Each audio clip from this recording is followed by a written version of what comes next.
ስለዚህ እዚ ሓዳር እዚ ናብ ዓለም ሞት ዘምጽእ ሓዳር ናብ ዓለም ሞት ዘምጽእ ሓዳር ከም ዝነበረ ክርዳእ ይካኣለና ካብዚ ንርድኦም በኣር በደል ኣዳምን ሔዋንን ነድማ ንሓዳሮም ከይተረፈ ዝጸለወ ከም ዝነበረ ዝተንከፈ ከም ዝነበረ ንርዳ ኩሉ ግዜ ኣብ መንጎ ሰብ ሓዳር በደል ክፍጸም እንከሎ ሓጢያት ክፍጸም እንከሎ ዝፍጽሙ ሓጢያት ንሓዳሮም ስለዝጸሉ ንሓዳሮም ስለዝትንክፍ ልዕሊ ኩሉ ሰብ ሓዳር ንግዚአብሔር ካብ ምብዳል ኩሉ ሰብ ጥንቁቃት ክኾን ይግባእ ነዚ ኢና እምበኣር ከነምጽእ ዝደለናዮ ማለት ስለዚህ ሓዳር ዘስዓቦ ተጽዕኖ ኣቕሊልካ ዝረአ ይኮነን ንስተወሰነ ተርኢና እኳ ቀዳማይ ናይ ስነ ልቦና ቀውሲ ወይ ድማ ምዝንባል ኣጋጢሙ እዩ እነ ድማ ንግዚአብሔር ዘይምእዛዝ ናይ ኣዳምን ሔዋንን ናይ ስነ ልቦና ቀውሲ ኣጋጢሞም እዩ ምክንያቱ ነንሕዶም ከም ዘይራዳዱ ነንሕዶም ሓሊፎም ከም ዝወሃሃቡ ኣብ ነንሕዶም ከም ዝጨኻኸኑ ገይርዎም እዩ ስለዚህ ሰባት ንግዚአብሔር ክብድሉ እንከሎ ብሓዳር ኮይኖም ልዕሊ ኩሉ ንግዚአብሔር ምስ በደሉ ነንሕዶም ዘፋቀሩ ዝነበሩ ከም ዝጨኻኸኑ ዝተሓላለዩ ዝነበሩ ነድማ ኣብ ነንሕዶም ሓሊፎም ከም ዝወሃሃቡ ነድማ ዝተዓቃቀቡ ዝነበሩ ነድማ ኣብ ነንሕዶም ሕጂ ግን ሚስጥር እንደገ ዘውፁ ከም ዝኾኑ እዩ ዝገብሮም ስለዚህ ናይ ስነ ልቦና ምዝንባል ኣብ ሰብ ሓዳር ንኽመጽእ ምኽንያት ዝኸውን እቲ ሓደ በደል ኣብ ሰብ ሓዳር ክርአ ምስ ጀመረ እዩ እቲ ካልኣይ ናይ ሕብረተሰብ ውድቀት እዩ ምክንያቱ ናይ ሕብረተሰብ መበቆል ሓዳር እዩ ሕብረተሰብ ዝምስረት ካብ ሓዳር እዩ ወይ ድማ ቤተሰብ ዝምስረት ካብ ሓዳር እዩ ቤተሰብ ካብ ሓዳር ስለ ዝምስረት እግዚአብሔር ኣብቲ ሓዳር ዲኣ በደል ክርአን ተጀሚሩ ሓጢያት ክርአን ተጀሚሩ ዘይምእዛዝ ክርአን ተጀሚሩ እታ ቤተሰብ እቲኣ ድማ ኣብ ዓቢ ውድቀት ትበጽእ ኣብ ዓቢ ሓደጋ ትወድቕ ናይ ዓለምና መብዛሕትኦም ብውድቀት ዝተመልኡ ውላድ ካብ መን መበገሲኦም ተልኩምኒ ነው ድማ መበገሲኦም እዚ እዩ ምክንያቱ ዛ ቤተሰብ እዚኣ ውሕስነት ዘለዋ ቤተሰብ ኣይኮነትን ብብዙሕ ውድቀት ዝተመልአት ቤተሰብ ክትከውን ምክንያት ይኸውን ብብዙሕ ዓመጽ ዝተመልአት ቤተሰብ ክትከውን ምክንያት ይኸውን ብብዙሕ ነው ድማ ሓጢያት ዝተመልአት ምክንያት ክትከውን ምክንያት ይኸውን ስለዚህ ቤተሰባዊ ውድቀቱን ኣጋጢሙ ማለት እዩ እቲ ሳልሳይ ድማ ነው ድማ በኻብል ድማ እንታይ ይደዳ ተባሂሉት ካልኣይካ ናይ ጨካናት መራሕቲ ምምጻውን ምክንያት ይሆን ጨካናት መራሕቲ መበቆሎም ቤተሰብ እዩ ካብ ጨካን ዝኾነ ቤተሰብ ካብ ሓጢያት ዝተመልአ ቤተሰብ ካብ ፍከራ ዝተመልኦ ቤተሰብ ካብ ትዕቢት ዝተመልኦ ቤተሰብ ካብ ነው ድማ ፍቅሪ ዘይምህር ቤተሰብ ሓድነት ዘይምህር ቤተሰብ ዓወት ዘይምህር ቤተሰብ ፈሪሃ እግዚአብሔር ዘይምህር ቤተሰብ ዝወጽኦም ጨካናት ነገስታት ናብ ዓለም ዝመጹ ጨካናት ነገስታት ውጽኢት ናይ ከምዛ ዓይነት ሓዳር እዮም ስለዚህ ሓዳር ብቐጥታ ምስ እግዚአብሔር ዝነበረ ድብና ክብተኽ ምስ ጀመረ ነዞም ሰለስተ ዓበይቲ ዝገለጽናዮ ማቀዲምና ግዳይ ንኽኸውን ምክንያት ይኸውን ብዓብይ ማለት እዩ ምክንያቱ እግዚአብሔር አቀዲሙን አዳምን ሔዋንን ኣብ ኦሪት ዘፍጥረት ምዕራፍ 1 ፍቅድ 26 27 ስጋ 28 ዘለቃል ከምዚ ኢልዎም ነይሩ ብዝሑ ተባዝሑ ንምድሪ ድማ ምልኡ ኢልዎም ነይሩ እዛ ምድሪ እዚኣ ነው ድማ ወይ ብስተቀደሰ ሓዳር ወይ ብስተቀደሰ ቤተሰብ ትባረኽ ወይ ድማ ዓመጽ ብዘሎ ቤተሰብ ናብ ውድቀትን ናብ ዘይተደልየ ነገርን ተመርሕ ስለዚህ እዚ ስለዝኾነ ናይ ምብዛሕ ናይ ዓለም እዚኣ ነው ድማ ምክንያት ዝኸውን መሪቴልና ቤተሰብ እዩ ቤተሰብ ሓላፍነት አሎ ሓላፍነቱ እንታይ ተባሂሉ ነዛ ምድር እዚኣ ብስተቀደሰ ሕብረተሰብ ከም ትመልእ ምግባር እዩ ዝተቀደሰ ሕብረተሰብ ከም ትመልእ ንምግባር ከዓ ልዕሊ ኩሉ ሕጊ እግዚአብሔር ዘኽብር ሓዳር ወሳኒ እዩ ሕገ መንግስቲ ዘኽብር ሓዳር ነው ሕገ መንግስቲ ዘኽብር ሓዳር ሕገ ነው ድማ ሕገ ናይ ባህሉ ዘኽብር ሓዳር ነው ድማ ቋንቋ ዘኽብር ሓዳር ነው ድማ ኢልና ክንጠቅሶ ንኽእል እኳ እንተኾና ናይ ዝኹሉ ዝቅድም ግን እንታይ ተልና ሰማያዊ ሕጊ እዩ ሰማያዊ ሕጊ ዘኽብር ሕብረተሰብ እንተዳመጽዩ ነዞም ኩሎም ዚኣቶም ከዓ ተገዛኢ ንኽኸውን ምክንያት ይኸውን እዩ ማለት እዩ ስለዚህ በሓፈሻ ናይ አዳምን ሔዋንን በደል ዘሰዓቦ ቀሊል ከም ዘይነበረ ካብዚ ክርዳእ ይክበኣለና እዩ ምክንያቱ በደል ናይ ሓዳር ህልውና ክሳብ ክንደይ ከም ዝተንከፎ እንርዳእ እዩ ናይ ድማ በደል ወይ ድማ ሓጢያት ናይ ደቅስ ናይ ሓዳር ህልውና ብኸቢድ ወቂዕዎ እዩ ስለዚህ ተወቅዒ ከዓ ሓዳር ክሳብ ክንደይ ቅልውላው ከም ዘጋጥሞ ክርዳእ ዝካለ ናይ ሓዳር ጎጉይ ዝኾነ ምርጫ ክሳብ ክንደይ ናብ ዓለም ሞት ከም ዘምፀ ካብዚ ክንርዳእ ይካኣለና እዩ ምክንያቱ ናይ ሓዳር ጎጉይ ዝኾነ ምርጫ እዩ ንከምዚ ዓይነት ውድቀት ገይርዎ ስለዚህ ሰብ ሓዳር ጎጉይ ዝኾነ ምርጫ ኣብ ህይወቶም ክመርጹ እንከለዉ نتا كابوم تمصب يتسب اب حدغا كمتودق يغبروا نزا عالم زيا موت زنصلالوا عالم كمتخون يغبروا فتح زغدل عالم كمتخون يغبروا مقنن حدكا مچخخان زبلا عالم كمتخون يغبروا بزرئي ندما بعاليت مقصار استملت عالم كمتخون يغبروا ننحدم تراداديم اب حدا ومبر كقمطو زيكلو حبرتسب كم زهلو يغبروا قليلا يكونن ننحدو زچخخن زقاتاتل حبرتسب كم زمص يغبروا مالتي بعبي ስለዚህ አበይቲ በዓለምና ዘሎ አበይቲ ሽግራት መበገሲዮም ናብነት ዓለም አበይቲ ጸገማት አሉ ሰብ ክፍትሕልና ሎም ዝብሎም አድማ ዝወጸሎም ነድማ ዝጭርሐሎም ለይትምስ መዓልት ዝምነዮም ዝልህጎም አበይቲ ሽግራት አሉ በዓለምና ክፍትሕልና ንደልዮም እዞም አበይቲ ሽግራት እዚአቶም ነዞም አበይቲ ሽግራት እዚአቶም መበገሲዮም ምን እንተዳ ተባሂሉ ግን ብጎይ ዝኾነ ሓዳሪ ማለት አንፈቱ ሰዓት ሓዳር ዝመጽዮም ናብነ አይነይተልና አብጎደና ዝወደቁ ህፃናት ክንሪዮም እንከለና እዞም አብጎደና ዝወደቁ አላይ ዘይብሎም ዝድንግጸሎም ዘይብሎም ህፃናት መበገሲዮም ካበይ እንተዳ ተባሂሉ ካብ ዝበልናዩ እዚ ዓቢ ሽግር እዚ ንምንታይ ተፈጢሩ ህፃናት በወለዶም ተኾስኪሶም ፍቅር ወላድሪኦም ነዛ ዓለም እዚኣ ነው ድማ ክመጽዋ ዝግቦም ከዓቢ ዝግቦም እዚ ዓለም እዚኣ ተስፋ ትገብረሎም ከውን ዝግቦም ዝነበረ ምክንያቱ ህፃናት እግዚአብሔር ኣብዛ ዓለም እዚኣ ሕጁን ተስፋ ከም ዘሎ ኣብዛ ዓለም እዚኣ ተስፋ ዝተመለጥ ከም ትኸውን ነዛ ዓለም እዚኣ ምእንቲ ከርዩ እግዚአብሔርን ሕጂ ካብ ደቂ ሰባት ተስፋ ከም ዘይቆረጸ ዝገልጽ እግዚአብሔር ውላድ በመሃቢው ሓደሽቲ ፍጥረት ናብዛ ዓለም እዚኣ ብምምጻይ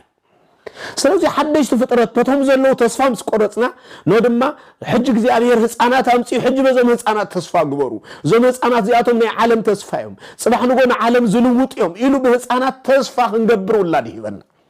ዘም ህፃናት ዚአቶም አጎደና ወይ አበደባባይ እንተ ተደርብዮም ግን رأيون إزيهم نايمن وتصيتهم أنت أتبايلهم نايزا نودما نايس تبلاشوا حدار وتصيتهم حدار أنت أتبلاشوا نودكوا كم إلا يكالونيو حدار أنت أتبلاشوا نودما نتوم استولوا هس أنا تقوى تسفى كم زي بلون غير كم زعبي قبرهم تسفى زي بلون كوينهم زعبي هس أنا دما نهاجر بحدا جاي ودقوا نبيت سبب بحدا جاي ودقوا نودما تأمامين كأبحان هاجر أيلكا كون خيت نبر مخنيات زخوني يخونو ጨካናት ነገስታት ነው ድማ ጨካናት ኮይኖም ከም ዝዓብዩ ስለንገብሮም በዚ ምክንያት ዞም ሰባት ዚአቶም ኣብ መሪሕነትን ተመጽዮም ኣብ ምምሕዳርን ተመጽዮም ኣብ አገልግሎት ቤተክርስቲያን ተመጽዮም እቲ ሓደጋነቱ ብኡ መጠን ናበርታ ይመጽእ ስለዚ ትናይ መጀመርያ ሓደጋነቱ ንጎደና ማለት ከአልዮም ዘይ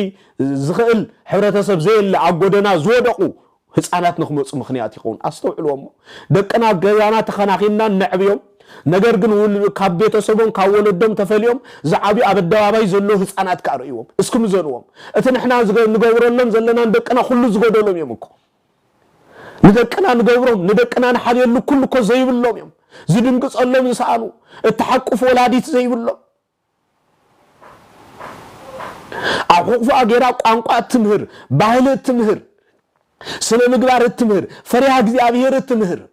ተስፋ ናይ ዛዕብ ዓለም ዚኣ ተስፋ ከም ዘለዎም አበርቲዓ ሓያላት ተብዓት ቡርትዓት ርእሰ ምትምማን ዘለዎም እምነት ነው ድማ ከም መመክሕ ገይሮም ዝገልጹ ጌራ ትምህር ኣብ ሕቁፎ ወላዲት ዘየለው የምኮ استوعلوم እዚ እቲ ቀንዱ ጠንቁ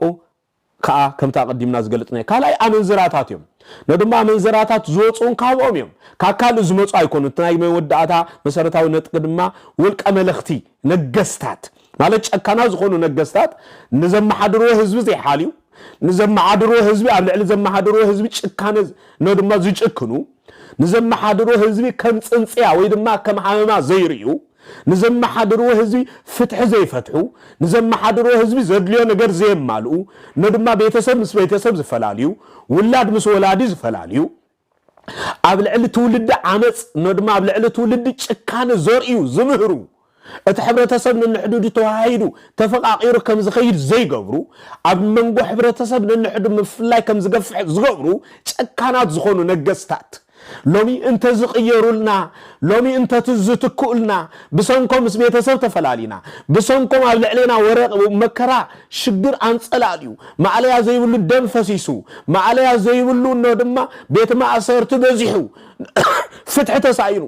نودما فتح قديلو النابلنا قوا نودما دمصنا نخنسمع مخنيات زخوننا نايزيوم مبدس من انت داتبايلو عبيت نودما انفتو صحت حداري سلازي نايزو كل مفتح انت داتبايلو معري حدار مهلاوي كلا يكونن توقست زوم ابزبوتا زلو اكلات يكونون توقس حجون عالمنا خنفوسا زكالنا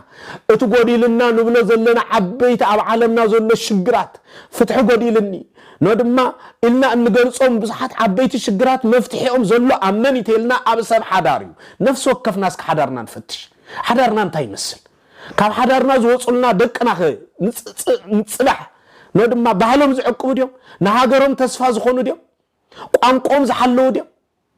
نغزيابير نودما زخبر نغزيابير زوزو هايمانوس زلوهم ديوم نولدهم زخبروا ديوم نعبيت زخبروا ديوم نمرحت هايمانوس زخبروا ديوم نتخبر زقبوا كبر زهبوا ديوم كم يزبليهم مسكن فتش مخنياتو هاجر اتقوم ني هاجر مبغس ياتان اشتي هاجر حداريا نشتي هاجر حداريا اذا نشتي هاجر نودما انات اكبت مسمصتيا هاجر تمسرت نشتي حدار تاكيبو هاجر مسرتو اذا نشتي حدار تاكيبو هاجر يمسرت نشتي حدار تاكيبو بيت كريستيان يمسرت نشتي حدار نشتي هاجريا حدار نشتي بيت كريستيانيا حدار نشتي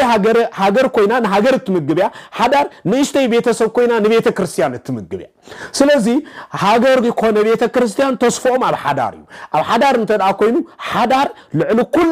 كل تسفا زغبرلو ناي كل مدهاني زركبلو سلاز خونه نحدار لعلو كل انفتوز حدار حنو دما بدل استمل حدار عمز زمهر حدار ጭካነ ዝምህር حدار نودما مكبار زي مهر حدار كيهلونا لعلو كلنا حدارنا خنفتش يغبانا لومي مبزحاتو غزي سو حدار غودولو غروبيتوم غودولو نودما معدو زل حبرتسب دامبر اوشطوم زل غودولو ايروينيوم ناي غروبيتوم غودولو كريو نتان اشتي زخونت هاجر غزوم غني فرسو زي اززولا زلوم دقوم كو تعززت خوينم معباي زصقمم سب حدار غنغر غن غروبيتوم ينقف اب حدارهم انه دما كبرت زي بلهم سب حدار نجر ግን ዓለምና ዝአክል ከሐሚዝ ውዕሉ ፍትሕ ደሊና ኢሎም ናይ ፍትሕ ባንዴራ ዘንበልብሉ ብዙሓት አገዞም ዘየር አይው አብ ሀገሮም ኮሆነለም ዝደልዩ አገዞም ዘየር አይው አጎረቤቶም ኮሆነለም ዝደልዩ አገዞም ዘየር አይው አብ ዓለም ኮሆነለም ዝደልዩ ብዙሓት እስኪ ውሽጥና እንፈትሽ ስለዚህ ነሐዳር መበገስ ይግን ዚሞ ነዚ ብዝግባ ክሬ ይግባና ተዛዓበ ዘጋጡም ጉድለታትን ባር ከም ታቀዲምና ዝገለጽናዮ ነዘን ዓበይቲ ነገራት እዚአተን ዓበይቲ ሽግራት መበገሲኦም አንፈቱ ወይ ድማ መንገዱ ዘሰሓተ ሓዳር ስለዚህ እዝን ተዳ ኮይኑ ለዕል ኩሉ አተኩረናን ጠመተናን ክንገብር ዝግባና ናብ ሓዳር ገጽና ይ ማለት እዩ ሎም ሓዳር ከንታይ ይመስል ናይሎም ሓዳር እንታይ መልክ አሎ እንታይ መስልሎ ሓዳርና ብልክዕ ንባህልና ይገልጽልዩ ሓዳርና ብልክዕ ንቋንቋና ይገልጽልዩ ሓዳርና ብልክዕ ንሃገርና ይገልጽልዩ ሓዳርና በዓቢኸ ሃይማኖትና ይገልጽልዩ ሓዳርና ንቤተ ክርስቲያንና ይገልጽልዩ ንመን ይዝገልጽ ሓዳርና ንመን ይዝገልጽ ሓዳርና ንስነ ጥበብ ይዝገልጽ ሓዳርና ንኩር ድማ ንብልሹና ናይ ዓለም ዚኣዲ ይዝገልጽ ሓዳርና ንመን ይዝገልጽ ሓዳርና انت نمن زغلص كم زخونه كلنا حدارنا ان نبب حدار ማለት ዝንበብ ተነቢቡ ዘይውዳእ መጽሐፍ ማለት እዩ ነቲ ተነቢቡ ዘይውዳእ መጽሐፍ ኩሉ ግዜ ንሕና ናው አተኩሮ በመግባር ብግቡእ ከነንብቦ ጌጋታቱ ክንእርሞ ጌጋታቱ አሪምናኻ ናብ እግዚአብሔር ገጽ ከም ዝጥምት ክንገብሮ ይግባና ስለዚህ حدارو መስበደለ ሀገሩን ቤተ ክርስቲያንን ይብድል تزعبين بار حدار قليل كازر يكونن حدث حدارو خبدلن كليو نهاجر نبيت كريستيان كبدل زجمر نحدارو خبدلن كل حدث تزبدلو مخنياتو هاجر زجمر ببيتسب ስለዝኾነ ንቤተሰቡ ብዝግባ ነድማ ፍትሕ ዘይሃበ ንቤተሰቡ ብዝግባ ዘይኽበረ ንሃገር ከኽብር ንሃይማኖት ከኽብር ከመገርና ክንጽበ ይግባ ንሓዳሩ ዝብድል ሰብ ካብዚ ዓብዩ ድሓር ንቤተ ክርስቲያንን ንሃገርን እመኑኒ እትዛዓበ ጸገም ንሃገርን ንቤተ ክርስቲያንን መብዛሕቱ ግዜ ዝብድሉ እቶም ንሓዳሮም ዝብድሉ ሰባት ንሓዳሩ ዝብድል ሰብ ኩሉ ግዜ ነተን ዓበይቲ ነገራት ከ ኣምብዳል ኢሉ ዝርግሕ ይኸውን ስለዚህ በዚ ምኽንያት እዚ ሃገር مبزحتو جزء ببدل استملت هاجر مبزحتو جزء عبء وزقات ما هاجر مبزحتو جزء نودما حزب عبن الحدنا يمسبع صعبين أجمن زقات مو بتهم حدارهم زبدلو سبات إيو بيت كريستيان ونكمو ناي بيت كريستيان قلولاو ناي بيت كريستيان مققال ناي بيت كريستيان شجر ناي بيت كريستيان نعبي بيت كريستيان ترغاغي اغلغلتان خيتفصم صعبين زفطرو اكلاتون بزح غزي من يوم تلاتبايلهم حدارهم زبدلو سبات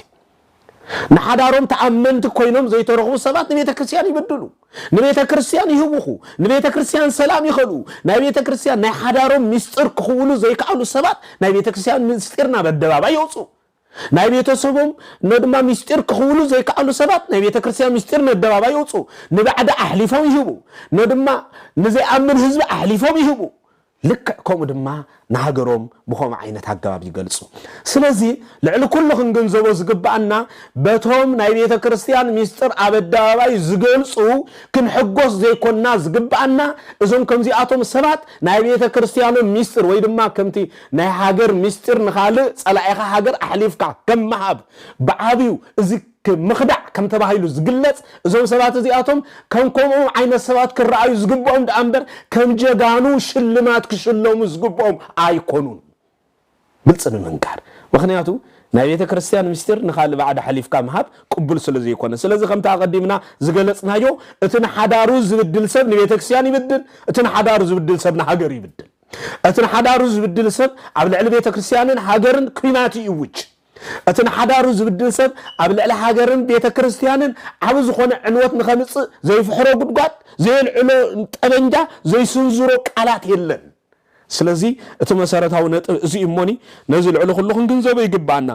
سلازي العلو كله حدار ايو غزايو بخلا بحالا حدار كبحالن كله انت ايتلكم حدار ايو غزايو بغبو انت فصيمنايو ناي بيت كريستيانن ناي هاجرنان انو دما سرح نقلن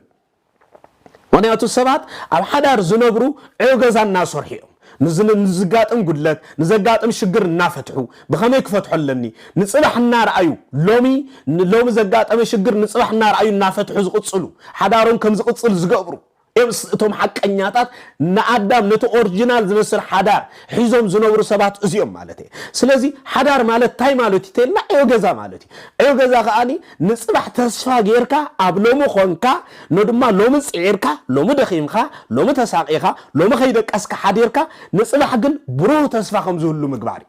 ناي صبح عوتكا زرغاغص بنايلوم دخامكا مخانو مئمانيو نايلوم دخامنا ناي صبح عوتنا نايلومي بشجر محلافنا ناي صبح سلام زلو هيوت منبار نمو چبوط زخونه سلام كزلونا مرغغاصنا نايلوم دخمو دخاميو اسو سلو زخونه سب حدار كل غزي بعيو غزا خنبري يغبوم اب عيو غزا خنبرو انت جميرو يعوتا زخونو مخنياتو سبيت كل ساب ناي سب ايان ناي دقان عيو غزالو سب اي ناي سبيتون ناي دقن عيو غزالو ندقو خمي يرخعبو خمزلو نتزغاطم امنغو سبيتون امنغون دقو خير ايو دقو خيتعذبو حدنتهم دانبر دقوم مفللايم كنبو ايغبوم ስለዚህ ስለዝኾነ አመንጎ ቤተሰቦም መፍልላይ እናራዩ ዘዓበዩ ነድማ ህፃናት ጽባሕ ንግሆ ነድማ መፍልላይ ንዖም ቀሊል ስለዝኾነ ናይ መፍልላይ ባንዴራ እናልዓሉ ንቤተ ክርስቲያን ንሃገርን ዝህውኹ ደቅዮም ዝኾኑ እዞም ሎሚ ንቤተ ክርስቲያን ኮነን ሃገር ዝህውኹ ደቂ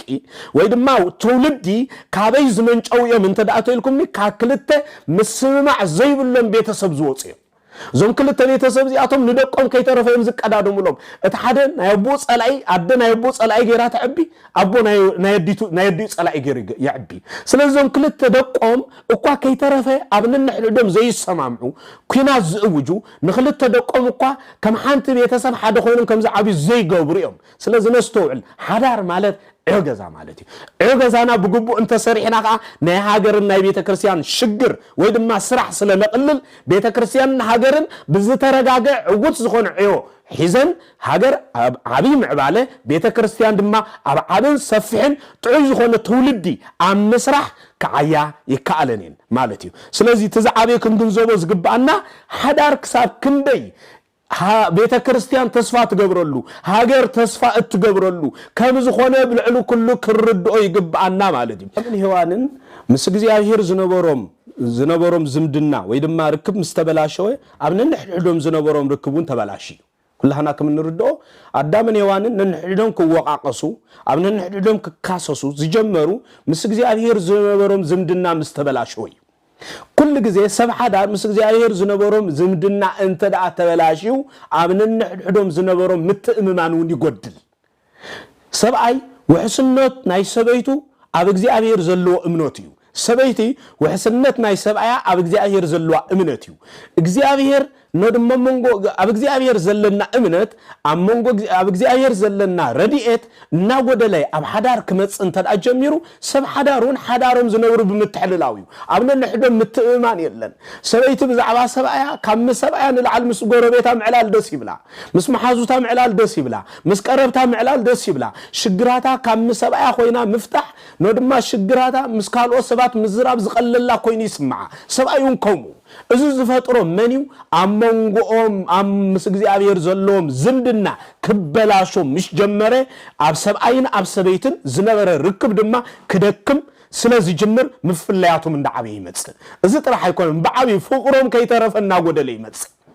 فقرهم كل جزء أبسمعي أنا دما أبسقاوي سمعت زتمر كوسن أم مخان قوس يخيد فقرهم كل جزء ندما سلازدكن أم تحللاو مسرز جبره أم كننا مسرز جبره ندما أم تشخان مسرز جبره ندما كم دما بتقاراني أم تونكل أم جور راح مسرز جبره ناخذ خمس جمر إذا اتمسرت أو تنكون تاين ترى أتباهيلو مسجزي عليه زنبرنا زندنا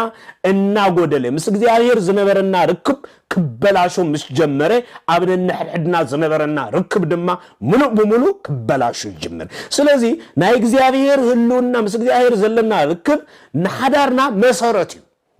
ويدما نحدارنا حيليو نحدارنا أخليليو مغنياتو እግዚአብሔር ዘለና ዝምድና ዓቕምን ብርትዕን ዝህበና ስለዚ ነዚ መሰረታዊ ነገር ልዕሉ ኩሉ ክንግደሰሉ ይግባአና ናይ አዳምን ሔዋንን እምባር ብምኽንያት ውድቀት ኣብ መንጎኖን ንሕድሕዶም ዝረኣናዮ ዘንበብናዮ ታሪኽ እዚ ነው ድማ አዳም ምን ከሲሱ ይዝብል ንሔዋን ከሲስዋ እዛ ሰበይቲ እዚኣ አጋጊያት እንይሉ ነታ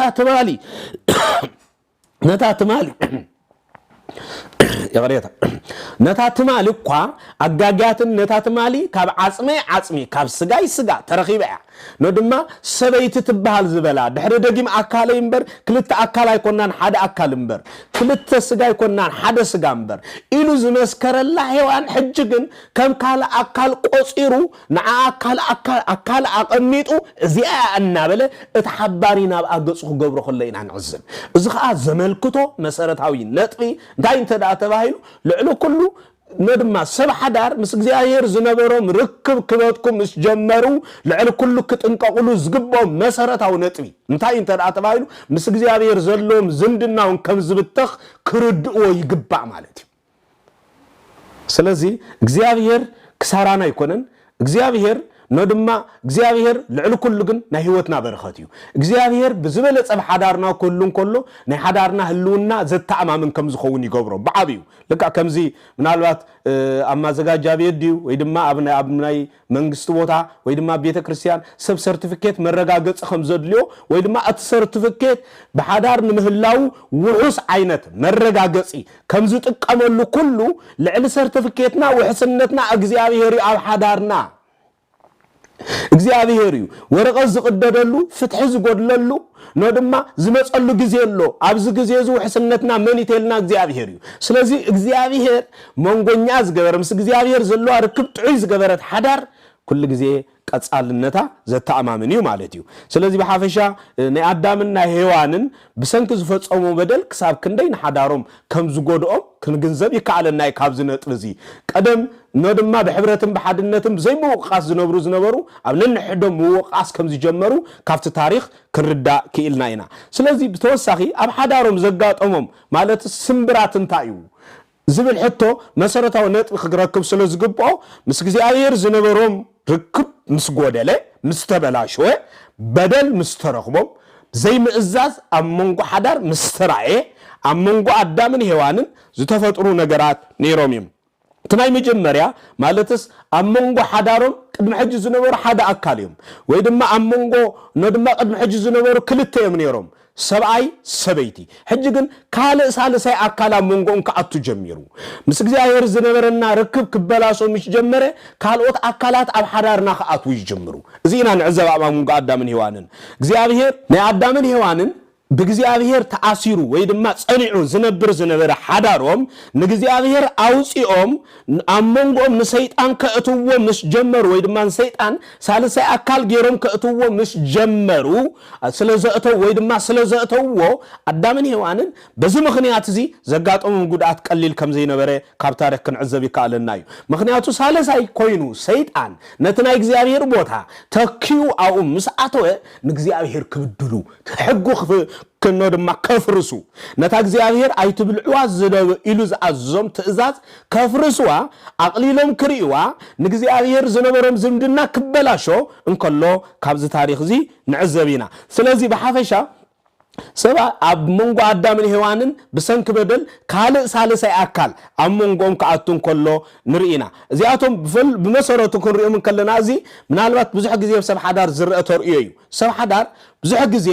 ነድማ ዘርእዮ ነገራት አሉ ሽግራቶም በዓለም ተረዳዲኦም አክንድ ምፍታሕ ንጸገማቶም ምስጎሩ ቤቶም ንጸገማቶም ነድማ ወረኽብትንሎም ንዝኽእሉ ሽግሮም ክፈትሕሎም ንዘይክእሉ አካላት አሕሊፎም ክህቡ ምስ ጀመሩ ጸገማቶም ቀሊል ዝነበረ ናዕበ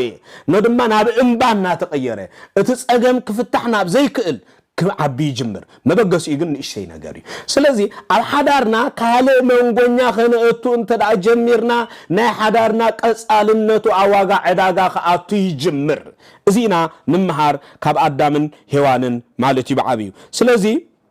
أدامن هوانن بمسورة كريم من كلنا مسبدلو ترحم كوينهم أقدمهم ترحم من كلوكا إركانهم زي الرعايوز نبرو نايرهان لبس لبيسهم ናይ ብርሃን ካባ ለቢሶም ናይ ብርሃን አክሊል ለቢሶም ሓዳሮም በቅድስና መሪሖም ዝነብሩ ሰብአይ ሰበይትን ንኽዳን ንዝኽደንዎ ክዳን ንዝበልዖ መግቢ ከይተጨነቁ እግዚአብሔር ተስፋኦም ገይሮም እግዚአብሔር ምንተኦም ገይሮም ዝነብሩ ሰብ ሓዳር ድሕር በደል ግን ዕርቃኖም መስኮኑ ነድማ መንሕዶም ክትረአዩ ጀሚሮም እሱ ጥራሕ አይኮነ ንዕርቃኖም ከይተረፉ ሸፊኖም እንኳ ክትሓፋፈሩ ጀሚሮም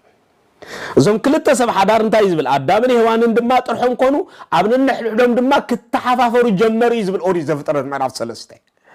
زم كلتا سب حدار نو دما نور مسفصمو ابنن نحلم كتحفافرو جميرهم كتحفافرو سجل جمر دما نحلم احليفهم كوهابو جميرهم متعوشت متحفار ننحد كأحليف كم وهاب الله بعلو تاقول نخريو خلنا سلازي ننحددهم أحليفهم كوهاب جميرهم እግዚአብሔር ካብ ሓዳርና ከነውጾ ምስ ጀመርና ልዕሊ ኩሉ ማለትስ ክልተ ማለት ልክ እግዚአብሔር ካብ ሓዳርና ከነውጾ ምስ ጀመርና ነው ድማ እቲ ዝዓበ ዘጋጠም እንታይ ተልና ክልተ ኮይና ክንነብር ስለዘይንኽል አመንጎና ሰይጣን ስለዝአቱ ማለት ኩሉ ጊዜ ሰብ ሓዳር ሰለስተ ኮይኖም እዮም ዝነብሩ ኢለኩም ኣለኹ መሰረታው ነጥብ ሓዱ ልዕሊ ኩሉ ሰብ ሓዳር ከተክሮ ዝግባ ሰብ ሓዳር ክልተ ጥራሕ ኮይኖም አይነብሩን እዮም ከምቲ ኣብ መጽሐፈ መክብብ ተጠቂሱ ዝርከብ በሰለስተ ገመድ ዝኸረረ ነገር ቀልጢፉ አይብጠስኒው ከም ዝበለ ሰለስተ ነገር ዝተባህሉ ሰብ ሓዳር እዮም እቲ ሓደ ናይ ሰብኣይ ኣካልዩ እቲ ሓደ ናይ ሰበይቲ ኣካልዩ እቲ ሓደ ገመድ ናይ መንፈስ ቅዱስ ኣካልዩ ነቶም ሓክልተ ኣካል ዝነበሩ በባህሪ ነድማ በባህሊ በሓደ ዘይዓበዩ ፈጺሞም ዘይፋለጡ ዝነበሩ ናይ ዓድመ ፍልሊ ዘለዎም ናይ ጠባይ ፍልሊ ዘለዎም ናይ ባህሪ ፍልሊ ዘለዎም ናይ ኣተዓዋ ፍልሊ ዘለዎም ናይ ቋንቋ ፍልሊ ዘለዎም አሰማሚዑ ሓደ ገይሩ ጠሚሩ ብፍሉይ ዝኾነ ካብ ቤተሰቦም ንላዕሊ ዝበልጽ ፍቅሪ ሒዞም ከም ዝነብሩ ዝገብር ዓቅሊ ካበይ ዝመጽይተልኩም ንተሳለሳይ ገመድ እዩ እዚ ሳለሳይ ገመድ እዚ ድማ መንፈስ ቅዱስ እዩ መንፈስ ቅዱስ መንጎኛና ምስኮነ ኢና ሓድነትና ደልዲሉ ሓበረትና ደልዲሉ ሓዳርና ጣዕሚ ዘለዎ ሓዳርና ሰላም ዝሰፈኑ ሓዳርና እኳ አውሽጥ ስቃይውን ከይተረፈ ኮይኑ መቀረት ዘለዎ ኮይኑ ከም ዝነብር ዝኸውን ከምዚ በባህልና ክምሰልን ከሎ ምስብካ ማዓት ዳርጋ ጋዓት ዝበሃል አውሽጥ ሓዳር ዝፍጠሩ ቅልውላዋት እኳ እንተለው ሓዳር ገነት አይኮነን ኩሉ ጊዜ ምክንያቱ ኩሉ ጊዜ መሰናኽላት አለው ስለዚህ አውሽጥ ሓዳር ዝፍጸሙ ጸገማት ነው ድማ እኳ እንተለው እዞም ጸገማት እዚአቶም ግን ነቶም ሰብ ሓዳር መንጎኛኦም መንፈስ ቅዱስ ስለዝኾነ ጣዕሚ ዘለዎም ዓወት ዘለዎም በስቃይ ንሓለፍካ መቀረት ዘለዎም ዳንበር ዘጉሂው ተስፋ ዘቁርጹ ንድሕሪ ባህሪ ዝመልሱ ነድማ አውሽጢ ጓህዝ ፈጥሩ አይኮኑን ስለዚህ በዚህ ምክንያት ሓዳር ሰለስተ ነገር ተጠንጢኑ ክነብር ይዝነብር እዚ ሰለስተ ገመድ እዚ ድማ መንፈስ ቅዱስ ሓደ ገመድ እንተ ተበጢሱ ነታ ሓደ ዝተጠሰ ገመድ ክትክ ኢሉ ዝኣቱ መን ይተልኩም ሰይጣን ሰይጣን ነታ ገመድ ቲያ ይትካሞ አመንጎ ሰብ ሓዳር ይነብር ንሱም ሶም ክነብር ምስ ጀመረ ድማ እቲ ሰለስተ ዝነበረ ሓሳብ ናብ ሰለስተ ሽሕ ኣብዚሑ ኣብነንሕዶም ከሰማምዕ ዝኽእል ቋንቋ ከም ዘይህልዎም ይገብር ሰይጣን በባህሪው ናይ ምፍለይ አቦ ስለዝኾነ አቦ ሓሶት ስለዝኾነ እቲ ሓዳር ቲያ በሓሶት ከም ትስረት ገይሩ ሰለስተ ሽሕ ዝተመቃቀለ ዝተከፋፈለ ከሰማምዕ ዘይክእል ሓሳብ ኣብ መንጎም ኣብጽሑ ነታ ሓዳር ቲያ ከም ትብተን ይገብራ ማለት እዩ ስለዚህ በዚህ ምክንያት እዚ ሰብ ሓዳር ልዕል ኩሉ ነው ድማ ናይ አዳምን ሔዋንን ተዛዓበ ዘጋጠመ ምስ እግዚአብሔር ወፍላይ ዘጋጠሙ ውድቀቶም እንታይ ይተልኩምኒ ካለ ነታ ሓዳር ዘይውክል አውሽጥ ተሓዳር ከአቱ ምክንያት ኮይኑ ለሞን ሰብ ሓዳር ልዕል ኩሉ ነታ ሓዳር ዘይውክል ኣብ መንጎ ሓዳር ንኸይነእቱ ክንጥንቀቕ ይግባአና ናይ ሓዳርና መሰረቱ መን ይተልናዮ ንሕና ኢና ንሕና ከዓ መንጎኛና እግዚአብሔር ስለዚህ በዚህ ምክንያት እዚ ነዚ ክንዕቅቦ ይግባአና ማለት እዩ ልዕል ኩሉ ኣብ ሓዳር ዝዓበ ውድቀት ክመጽእ ዝጅምር ሓዳር ኣብ ሰብ ሓዳር ከም ንሕድሎም ክጨኻኸኑ ፍቅሮም ክጎድል ኣብኖ ድማ ክሳዕ ፍትሕ ዘብጽሕ ሳዕብን ከጋጥዎም ዝኽእል ነታ ሓዳር ዘይውክል አካል ኣብ ውሽጢ ሓዳር ክመጽእ ምስ ጀመረ እዩ ስለዚህ ነታ ሓዳር ዘይውክል አካል ኣብ ውሽጢ ሓዳርና ካብ ምእታው ንርእስና ክንዕቅባ ይግባ ሓዳርና ክንዕቅብ ይግባአና ማለት እዩ ስለዚህ እቲ ናይ መጀመርያ ሳዕብን እዚ ተካላይ ሳዕብን ድማ ማለት ዘይምዕቃብ እዩ ዘይምዕቃብ ማለት ኣብነ ንሕድዶም ክተዓቃቀው ይካሉን ይቅሬታ ዘይምዕጋብ እዩ ተካላይ ነጥብ ድማ ዘይምዕጋብ እዩ አዳምን ሔዋንን ነው ድማ በሓዳሮም ዓጊቦም ኣብቲ ሓዳር ክነብሩ አይካሉን ምክንያቱ ዝነበሮም ሃብቲ ሎሚ ዘሎ ናይ ዓለምና በሓፈሻ ህዝቢ ማለት አዳምን ሔዋንን መሰረቱ ሪኦ ከለና እቲ ዝነበሮም ሃብቲ ነንዶ ንዕኦም ነዚ ኣብዚ ሕጂ ግዜ ዘሎ ናይ ዓለም ህዝቢ ልዕሊ 6 ቢልዮን ህዝቢ እኳ ከይተረፈ ነድማ ከንብር ዝኽእል ሃብቲ ነይርዎም ካብ መጀመርያ አዳም ዝተፈጥረሉ ስጋ ኣብዚ ሕጂ ጥራሕ ዘይኮነ ስጋ ምጽአተ ክርስቶስ ንዝመጽእ ትውልዲ ብዘይ ናይ ኢኮኖሚ ቅልውላው ብዘይ ናይ ዓለምና ድርቂ ብዘይ ድማ መቅዘፍቲ ከንብር ዝኽእል ጸጋ እግዚአብሔር ወይ ድማ ይነሩ ነገር ግን አዳምን ሔዋንን በበደል ምስተመሉ ነው ድማ እዚ እኳ ከዕግቦም አይካለን እዚ ከዕግቦም ስለዚህ አይካል ብዘይ ምዕጋብ ድማ ኣብ ሓዳሮም ከቢድ ጸገም አጋጢሞም ዘይምዕጋብ ዝፈጥሮ ሳዕብን ብዙሕ እዩ ሰባት ኣብ ሓዳር ዘይምዕጋብ ክስምዖም እንተዳ ጀሚሮም ብሰንኪ ዘይምዕጋብ ንሓዳር ይኸስርዎ ንጸጋ እግዚአብሔር ይኸስርዎ ምክንያቱ ቅዱስ ጳውሎስ ክጠቅስን ከሎ እንታይ ኢሉ ሃይ ነው ድማ ሃይማኖት የአኽልን ምስ ምባል እኹል ኢሉ ተረዲ አኽልን ምባል ዝሰፈኖ ሃይማኖት ዕጉብ ሪእኹሞ ሃይማኖት ወይ ድማ ሓዳር كنو دما قصل زغلي اخل نزبل انت خويني بتزلكا معقاب بتزلكا عجيبكا منبار نتزلكا معقاب نتزلكا قديفكا نزيبلكا متأمات نوزحات سب حدار نمفلاي مخنيات كويني أبدامن يوانن زودقهم نسيو تكزي أبيهر زهابهم قديفهم تكزي أبيهر زدخل كلهم كريوم مش جمرو ناود كتقصهم كمتسو جميرهم سب حدار بزح قزي نتزي توهابهم كريوم مش جمر يوم زودكو بزحات سبقوت نستوهابتهم سبيت قديفهم زي توهابتهم سبيت خطمتهم مش جمرهم أبزموت زودكو نحدارهم زفرسو نكيلانهم زفرسو دك نستيون لككم نتستو هبن سبعين كم قرويتن سبعين كم ندما كم مصارحتن سبعين كم مماهرتن سبعين ندما كم تنسن جيغنا يلن زغرص كخون يدلين سبعين نس خون ايكني سبعين مس قلتو امين يلن كقبلو يغبا بسبعين كعغبا يغبا مخنياتو نسن نسبعين كسرحو اخل سبعي كغبرو بقع سبعي كغبرو سب كن تباهيلو تصوعي سب كتغبرو استوهابتو سبيتيا سب كتكون استوهابا سبعي ስለዚህ በዚህ ምክንያት እዚ ሰብአይ ሰበይቱ بزي قدس مننتا سبعي بزي قدس مننتو بسبعي عاقبا سبعي نعي اخوليو نعي تباهيلو استدالو እግዚአብሔር ዘዳሎ ለይ ዝመጠነ ለይ ክብል አዳምኮ መጀመሪያን ሔዋን መስተዋበቶ ንሔዋን نعي እታክል ብቃዕት ያይሉ ተቀቢልዋ نعي هذه ابقى كلنتنا نعي اخلتيا ኢሉ ንኻላ አይጠመተን ስለዚህ በዚህ ምክንያት እዚ ሰብ ሓዳር ዕግበት ዘለዎ ካብ ርእሶም ብምዕጋብ ክነብሩ ይግብኦም ብምዕጋብ ክነብሩ እንተዳ ጀሚሮም ሕይወቶም بملك نقول ناي آدم نهوانن كم تقدمنا زغلصنا ناي ودقتهم مخنيات زي معقاب زي معقاب بزح صعبين يفطر زي عقبا سبات نفس كان مقتال ندحريتا يبلونيهم زي عقبا سبات نو دما عمص كان مفصام ندحريتا يمسال عالمنا نو دما زرئ كورابشن ወይ ድማ ዝርአ ኣብ ልዕሊ ሰብ ንሰብ ምጭኸኻን ኣብ ልዕሊ ዘርኢ ደቂ ሰባት نو دما ዓመጽ ምፍጻም ዝርዮ ዘይ ምዕጋብ ዝወለዶ እዩ ዘይ ምዕጋብ ዝወለዶ ሳዕቤን እዩ ስለዚ ዘይ ምዕጋብ ዘሎ ሓዳር ዘይ ዓግቡ ትውልዲ ኣብ ዓለም ከም ዝፈሩ ይገብር ከም ዝበዝሑ ይገብር ስለዚ በዚ ምኽንያት እዚ نو دما ዘይ ምዕጋብ ንሓዳር ወሳኒ ነገር ስለዚ ይኮነ ያኣኽልን ምባል ኣብ ሰብ ሓዳር ልዕሊ ኩሉ ክለማመዱ ይግብኦም ንኣዳምኒ ሔዋንን ንውድቀቶም ምኽንያት ኮይኑ ዝተረኽበ ዘይ ምዕጋብ ስለ ዝኾነ በቲ እግዚአብሔር ዝሃበና ያኣኽልን ምባል ክንለማመድ ይግብአና እግዚአብሔር ንዓና ዘድልየና ኣቐዲሙ ይዘዳልወልና ስለዚ ንሱ ንዓና ዘድልየና ልዕልና ኣቐዲሙ ይርኤልና ምናልባት በከመይ ምሳሌ ክንገልጽ ተዳይልና ከም ሜትሮሎጂ ረእይዎ ሜትሮሎጂ ነው ድማ ጽባሕ እንታይ ዓይነት ኩነታት አየር ከም ዘሎ ነው ድማ ደመና ሰፈኖ ቁር ዘሎ ነው ድማ ዝናብ ክዘንብዩ እና በሉ ኩነታት አየር ምሰርአዩና በአአቶም ተመሪሕና ነው ድማ ነቱ ዘሎ ኩነታት ክጠቅመና ዝኽል ዓይነት አለባብሳ ለቢስና ካገዛና ንወጽር ይኹም አለ ስለዚህ ኩነታት አየር ዝመርሑና ንሳቶም ይማለት ይብኻል አባሃላ ስለዚህ እሱን ተዳ ኮይኑ በኻላ አባሃላ ኣብ ጥዕናና ዘጋጥሙና ጸገማቱን ነው ድማ ጥዕናና ውሑስ ኮይኑ ነው ድማ ጥዕናና እንዳተመሓየሸ ከኸይድ ከም ዝኽእል እና መኮሮና ዝኸዱ ናይ ዓለምና ሓካይም እዮም ስለዚህ እሱን ተዳ ኮይኑ በዓቢኻ ተዛዓበየ መሰረታዊ ነገር ናይ ሓዳርና ሓድነት በዓቢዩ ማለት እግዚአብሔር ካን ሓዳር መስራቱ እግዚአብሔር ስለዝኾነ እቲ ሓዳር ከመይሉ ክነብር ይግብኦ ነው ድማ ቅድሚኡ እናኸደ ዝሰርዓሉ እግዚአብሔር ስለዝኾነ ነቲ እግዚአብሔር እናሰራ አሉ ዝኸይድ ነገራት እግዚአብሔር ዝሃቡ አሜን ይሉ ተቀበል ይግባው ምክንያቱ እግዚአብሔር ንሓዳርና ስለዝበና ነትዛሃበና አሜን ይልና እንተ ተቀበልና ኢና በተዘለናዮ ኣብ ሓዳርና ዕጉባት ክንከውን ዝግባአና ምናልባት ሰበይቱ ዘይ ሰብአያ ዘይ ዓገበት ክትኮን ትኽእልያ ሰብአይ ሰበይቱ ዘይ ዓገበ ኾውን ይኽእል እዚ ግን ዕዮ ገዞኦም እዩ ምክንያቱ መልአኽ ኣይኮነን ተዋሂባቶ መልአኽ ኣይኮነትን ተዋሂባቶ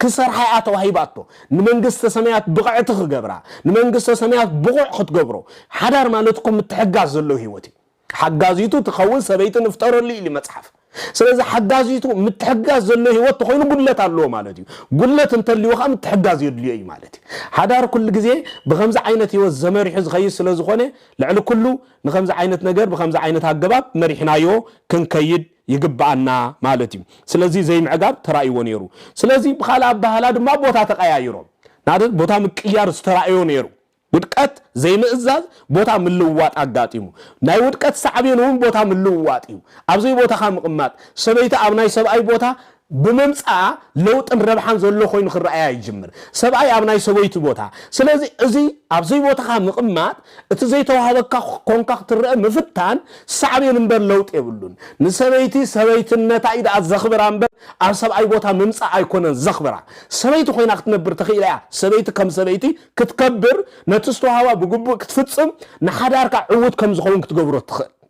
ስለዚህ ንሱ ስለዝኾነ ቦታ ምቅያር ዝፈጥሮ ሰዓብየን ግን ቀላል አይኩን አብንና ሔዋን ታሪክ እንተዳ ተመልክትና ነው ድማ ሰይጣን ንስተማኸረት ንሰብአይ አኳክት ነግሮ ከይበለት በቀጥታ ናብ ናይ ኤዶም ገነት ዝነበሩ ነው ድማ አጸበለስ ከይዳ ካፍት ገረብ ቆሪጻ በሊዓ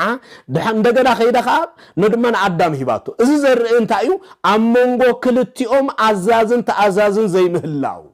አመንጎም በኮ ፍጠር ጀሚሩ ሔዋን ንርእሳ አብናይ መሪሕነት ቦታ ቀሚጣ በትምህርት ቤተ ክርስቲያን ክርን ከለና ርእስ ቤተ ክርስቲያን ክርስቶስ እዩ ርእስ ሰበይት ቃሰብአዩ ርእስ ሰበይት ሰብአይ እንተኮይኑ ሔዋን ሓደ ነገር ቅድም ምግባራ ከተማኽሮ ዝግባ ዝነበረና አዳም ይነሩ ግን አይገበረቶን ውድቀት አጋጥሙ ንርእሳ አብናይ አዳም ቦታ ስለዝቀመጠት በዚ ምክንያት ዝኻ ዓብ ውድቀት ክመጽ ጀሚሩ ስለዚህ በዚ ምክንያት እዚ ውድቀት ናበይ ገጽኹም ዘምርሐት አዚብናይና ቃሉ ዝበለና ይዝሕሸና ርእስናን ዓለምን ዝብለና አይኮነን ንሓዳር ብቁንዕ መገዲ ክመርሖ ዝኽእል ንሓዳር ዓለም ትብሎ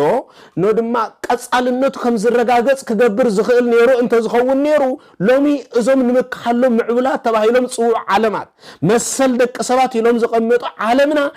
حدار كنورو مرأنا يوم نيرنا سلازي نساتهم كلهم حدار زهادم ومبر حدار زنبرو ليكون نزلو سلازي كافتم زي اللون تاينا صبوك نمهار كافتم زي نورو لون تاينا خنمهار كافتم ناي حدار فلتت قديل وم حدار زرحقو عكندي اب حدار زقاتم زلو سعبينات مفتح حدار مثلا مفتح يكونن حدا ما انت تزريغو نتعين ماي مصراي مفتح امبر نماي معباس يكونن سلازي اب حدار صقمات انت غاطيمون كان تصقم مفتح امبر نحدار مصياف يكونن مفتحيو مخنيات حدار قواميو قدوسيو مخنياتو كاب እግዚአብሔር استواب ስለዝኾነ ዘይ ቅዱሳን ሰባት ክነብሩሉ ይኽእልዮም ዘይ ቅዱሳን ሰባት ስለዝነበሩሉ ግን ቅዱስ አይኮነን ማለት አይኮነን እቶም ዘይ ቅዱሳን ሰባት ዝቅደሱሉ መገድ ምንዳይዳ መፍትሕ እምበር ዘይ ቅዱሳን ሰባት ስለዝሓለፎ ንሓዳር ከምርኹስ ምርአይ ግን ሓጢያት ገበኒ ቅድም እግዚአብሔርን ዘውቀስዩ ስለዚ ኣብ ሔዋንን ኣብ አዳምን ድማ እዙ ምቆቃስ እዚ ማለት እቲ ማዕርግ ምፍልላይ በፍላይ ኣብ ዘይቦታኻ ምቅማጥ ዝተራእየሉ ስለዝነበረ በዚ ምኽንያት እዚ ዓቢ ሳዕቤን ኣብ ነንሕዶም ከም ዘጋጥሞም ርኢና ኢና ስለዚ እቲ ቦታ ምቅያር መወዳእቱ ሳዕቤን ውድቀት እዩ ስለዚ ሰበይቲ ልዕሊ ኩሉ ክትጨነቀሉን ክትሓስበሉን ዝግባእ ኣነ ከመይለ ንሰብኣየይ ከምቲ ሓንቲ ሰበይቲ ክትኮኖ ዝግባእ ክኾነሉ ቃል እግዚአብሔር ከሓንቲ ሰበይቲ አቅድም ሰብኣያ ከመይ ክትከውን ይዝእዝዝ ምኽንያቱ ከመይለ ንዝብል ሕታ መልሱ ክትረኽቦ ዝግባእ ካብ ስነ ጥበብ አይኮነን ካብ ዓለማዊ ፊልምታት አይኮነን ካብ ልብ ወለዳት አይኮነን ኣብ ልብ ወለድ ዘላ ሰበይቲ ሪ አይኮነት ንሰብኣያ ሰበይቲ ክትኮነሉ ዘለዋ ኣብ ፊልም ዘላ ሰበይቲ ሪ አይኮነት ንሰብኣያ ሰበይቲ ክትኮነሉ ዘለዋ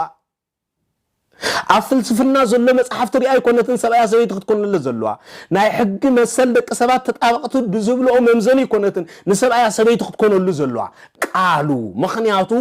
ንሓዳር ካብ ምድሪ ኣይተዋህበን ናብ ምድሪ ገጽ ኾኖም ጥምቶም ምስ ጀመርና ይውድቃስ ዝመጽእ ክብሩን ይጎድል ሪኹም ኣለኹም ስለዚ ክብሩ ዝጎደሉ ሓዳር ትሒዝና ኣብ ሓዳር ካ ተኸባቢርና ክንነብር ኣይንኽእልና ክብሩ ዝሓሎ ሓዳር ዝኸውን ሓዳር ካብ እግዚአብሔር ከም ዝመጽእ ምእማን እዩ ስለዚ እግዚአብሔር ሰበይቲ ንሰብኣያ ከመይ ክትኮነሉ ኣትደሊ ከመይ ክትኮነሉ ዝእዝዝ ንዝብል መመልካት ወሳኒ እዩ ከም ድማ በተቃራኒ ሰብኣይ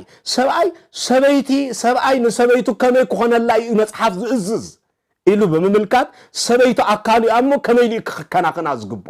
ከመይ ክሓሌላ ዝግቦ ንሱ አበናይ ቦታ ገይሩ ንርእሱ ንዓኩ ቆጻጸራ ዝግቦ ምስአ ተረዳዲኡ ክኸይ ዝግብ ኢሎም ክብሮም ሓልዮም በቦቶም ዓቂቦም ክነብሩ ይግቦም ማለት እዩ ኩሉ እቲ ዝተዋህቦ አጽኒዑ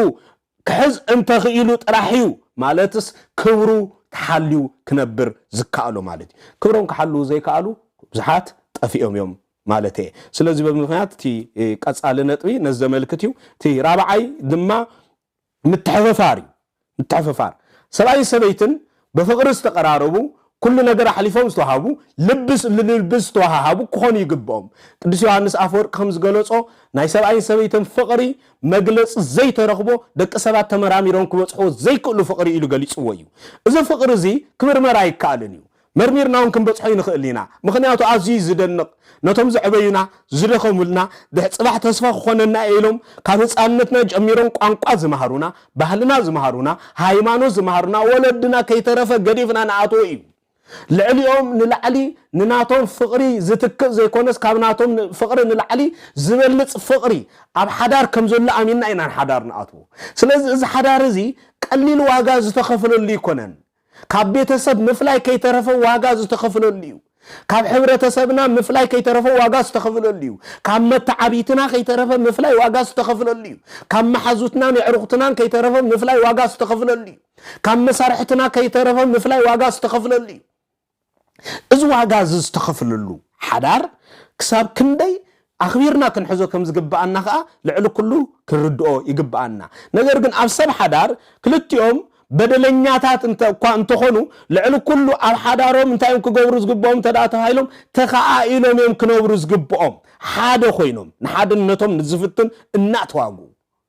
نحدنتهم زفتن حساب كنصن كله كاو يكونن نسمون عي زلو لب اي قيرنيو اذناي شيطان حسابيو እናበሉ ነትخفو ነገር ለሰይጣን እናሃቡ ነትጽብቁ ነገር ሰበይትን ሰብአይ ነሰበይቱ እናሃቡ ፍቅሮም ከይጎደለ ነፍቅሮም እናዓቀቡ ነተጸላኢ ክዋግኡ ይግባ አደራኩም ናይ አቦታትና ሓዳር ዓቂብና ናወለዶ ከነሰጋገር እንተዳ ኮይና ናይ ሓዳር ክብሩ ብዝግባ ክርዳአና ይግባአና ክርንርዶ ይግባአና ማለት እዩ ስለዚ አዳምን ሔዋንን ክትሓፋፈሩ ጀመሩ ይዝብል ሕርበደል አሁን ለሕዶም ተሓፋፊሮም ምትሕፋር ዘስዓቦ ሰዓብየን ግን ንግዚአብሔር ዘይምእዛዝ እዩ ምትሕፋር መስመጽ ድማ ሓሊፎም ምዋሃብ ጀሚሩ ስለዚ ሰብ ሓዳር نودما شجراتهم كفتحوا زقبهم عبطرب إذا تقميتهم ننحدهم بمزتاي دززاتو يلوجزي نحدارهم زمزنو لوجزي نفقرهم زمزنو لوجزي نودما نبيته صوبهم حدنتن عبيتن زمزنو لوجزي كلهم يقبع إذا بسبب حدار يقدل مبزحتهم سوقت جزي زطفوهم سعرختهم يو جزي زطفو نودما عبزي ربح مزنا قعبوتايو نودما حدارهم زهبون جزي عزيز توسني بكالكوليت كندورهم كلنا وقاب حدار زطفق جزي نابنت حدا سبعي أبصرح شمونت ساعات هانت سبيته أبصرح شمونت ساعات تتقفل انت خوينا أبدك شمونت ساعات تتقفل انت دا كوينو بدحرز زلوا استرف شمونت ساعات انت دا كوينا 24 ساعات سلازغون حدا معالتي اتن شمونت ساعاتاتون مسكالو السبات كراخب أبترفو جزيو نودما تلفزيون كرئي كال نغرا زطفن انت خوين مسطف سبيته زطفن جزي أزين وحداتين مالك سلازي اتزعبي نحدار كنهبو زقبعنا واقع عقليلنا خنرئ انت زي بزح واقع خفيلنا سلازاتنا بزح وجزي خاخن هو لنا جزي كن هو مش جمرنا نحدار كبرخ عقاب يجمر بزح جزي كن هو مش جمرنا سبيت الشجرة أكن مس جوربيتها من سبعي أخ ذاته تجمر أكن مس محازوتها من سبعي أخ ذاته تجمر سبعي شجراتو أكن مس جوربيته من سبيت أخ ذاته يجمر أبنا نحدهم مكبار من عاق زي بلو كل يخل سلازي سبعي من الناتو قتيلو من سبيتو خنبري قبع عن الناتو قتيلو من سبيتو حدك خوني قبع كنت حفافورو زي جمر عن النت أمونغم كرأ مس جمريو نسا نعقن سبيتيلو نسا دما كم سبعي كير اي تريمنا الله زبل اتحساسبا كمونغم اطفيهم تخبابيروم كنبرو يقبع مالتيو نمكبار زحجزوم دما لعل كله حق እግዚአብሔር አመንጎም ከገብሩ ተخيلهم ሰባይ ነሰበይቱ ከመ ይኮነላ ይዝደሊ ሰበይትን ሰባያ ከመ ያክትኮነሉ ዝትደሊ ዝብላ ተሐሳስባ አመንጎ خلተን ሰባይን ሰበይትን ከዓቢ ይግቦ እዚ ድማ ቤተክርስቲያን ትምርቲ ቤተክርስቲያን ነው ድማ ኣብዛ ሓለፈ ታሪክ አቡሊ ኪዳን ክንምልከትን ከለና ሰባይ ሰበይትን ምስተመርዓው ንሓደ ዓመት ዝኣክል እኳ ክፈላለዩ አይተፍቅድን ያኔራ እዚ ዘመን ንምንታ አይተዳተ ባይሉ ፍቅሮም ከይል ሓድነቶም ክብርትዕ አምነን ሕዶም ክወሃሃዱ ነው ድማ ነንሕዶም ብዝግባ ናይ ምርድዳእ መንፈስ ክህልዎም ተባሂሉ ንበይኖም ዝሐለፉሉ ናይ ሓደ ዓመት ግዜ ትህቦም ነይራ እዚ ካብ ስራሕ ከይተረፈ ጠጠው ኢሎም ኮፍ ኢሎም ስለዚ እንታይና ክንብል ደኒና ሰብ ሓዳሩን ካብ ግዜኦም ንሓዳሮም ዝህቦ ግዜ ዝበዝሐ ክኸውን ይግባእ ካብ ስርሖም ንሓዳሮም ዝህቦ ዝበዝሐ ክኸውን ይግባእ ዝደኽምዎ ዘለው እኮ ንሓዳሮም ክብልዮም ነው ድማ ስራሕ ክሰርሑ ሓዳሮም እንተፍሪሶም سمعوا سرح كسرح حدارهم تفريسهم تمرتهم مهارة حدارهم تفريسهم مسمح حزتهم جزي خطفوا حدارهم تفريسهم تايتهم قد مخلو نتخنى زقبو جزي كهبو يقبع مالك